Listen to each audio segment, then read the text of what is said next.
नमस्कार दोस्तों।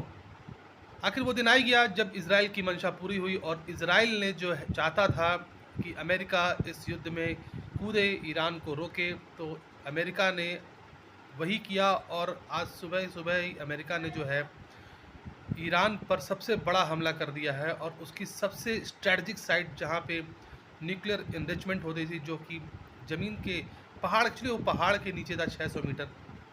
और उसको तबाह करने के लिए, उस पर अटैक करने के लिए इज़राइल के पास हथियार नहीं था। और दुनिया में सिर्फ एकमात्र देश ऐसा है, अमेरिका, जिसके पास वो बॉम्ब है।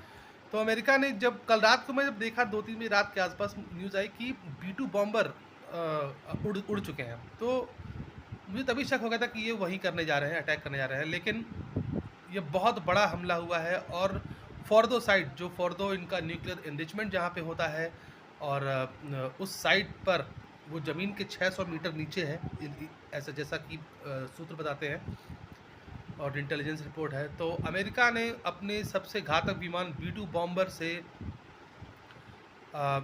6 GBU-57 बम दागे हैं। और ये बम 2400 किलो का ये एक बम होता है, जिसके अंदर 30,000 पाउंड का मतलब पावर होता है। और आप सोचिए कि 12 किलोमीटर ज़मीन से 12 किलोमीटर की ऊंचाई से इस बम को गिराया गया है, क्योंकि इसमें कोई इंजन नहीं होता है इस बम में।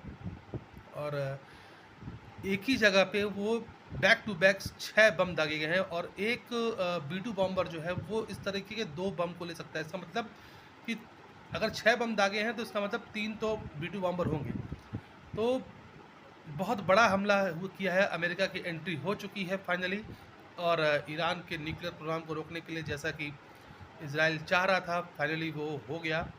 अब देखना ही होगा कि ईरान का क्या पलटवार होगा। और ये अब तक की सबसे मतलब हिला देने वाली न्यूज़ है। पूरा का पूरा ईरान दहल गया। और ऑलरेडी इनके इस्फान और नटांज साइट पे तो इज़राइल ने काफ़ी अटैक किया और उसको काफ़ी नुकसान पहुंचाया। लेकिन जो फॉर्दो साइट थी इनकी, जो न्यूक्लियर प्लांट, इनका न्यूक्लियर एनरिचमेंट साइट, वो ज़मीन से 600 मीटर नीचे थी, जिसे तोड़ना, जिसे पर अटैक करना या बॉम्बिंग करना इतना आसान नहीं था। वो सिर्फ दुनिया में सिर्फ एक ही देश के पास है वैसा बॉम्ब, और वो है अमेरिका। इस बम की खासियत ये है कि ये ज़मीन के नीचे पेनिट्रेट करके ये तब अटैक कर तब ब्लास्ट होता है। और एक बम जब ये गिरा है वो 200 मीटर तक गया है, और उसी के पीछे पीछे लगातार 6 बम गिरे हैं। तो आप समझ सकते हैं कि कितना नुकसान हुआ होगा। अब ये आने वाले वक्त में पता चलेगा।